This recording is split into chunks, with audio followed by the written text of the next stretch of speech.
Iran যুদ্ধে বড় জয়ের দাবি করলেন মার্কিন প্রেসিডেন্ট ডোনাল্ড ট্রাম্প। জাতির উদ্দেশ্যে দেওয়া ভাষণে তিনি জানালেন, ধ্বংস করে দেওয়া হয়েছে ইরানের নৌ ও বিমান বাহিনী। স্থানীয় সময় রাত ৯টায় হোয়াইট হাউস থেকে ভাষণ শুরু করেন ট্রাম্প। শুরুতেই নাসার আর্টেমিস 2 মিশনের সাফল্য এবং সাহসী নভোচারীদের প্রশংসা করেন তিনি। এরপরই সরাসরি চলে আসেন ইরান ইস্যুতে। ট্রাম্প দাবি করেন, ১ মাস ধরে চলা যুদ্ধে ইরানের নৌ ও বিমান বাহিনী এখন অস্তিত্বহীন। শীর্ষ নেতাদের মৃত্যুর পাশাপাশি দেশটির ক্ষেপণাস্ত্র ও ড্রোন হামলার সক্ষমতাও এখন তলানিতে। ট্রাম্প বলেন, ইরানের নৌবাহিনী বিমান বাহিনী আজ ধ্বংস, তাদের অধিকাংশ নেতা আজ মৃত।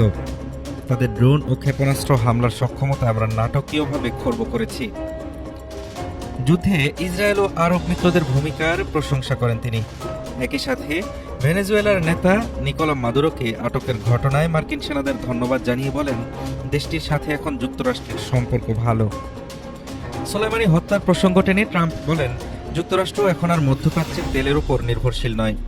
ইরানকে খুনি ও ঠগ আখ্যা দিয়ে তিনি সাফ জানান, তাদের কখনোই পারমাণবিক অস্ত্র গড়তে দেওয়া হবে না। এই যুদ্ধকে পরবর্তী প্রজন্মের জন্য সফল বিনিয়োগ হিসেবে দাবি করেন তিনি। ১৯ মিনিটের ভাষণ শেষ করেন যুক্তরাষ্ট্রকে আগের চেয়েও নিরাপদ ও শক্তিশালী করার অঙ্গীকার দিয়ে। Desk report, Dhaka today.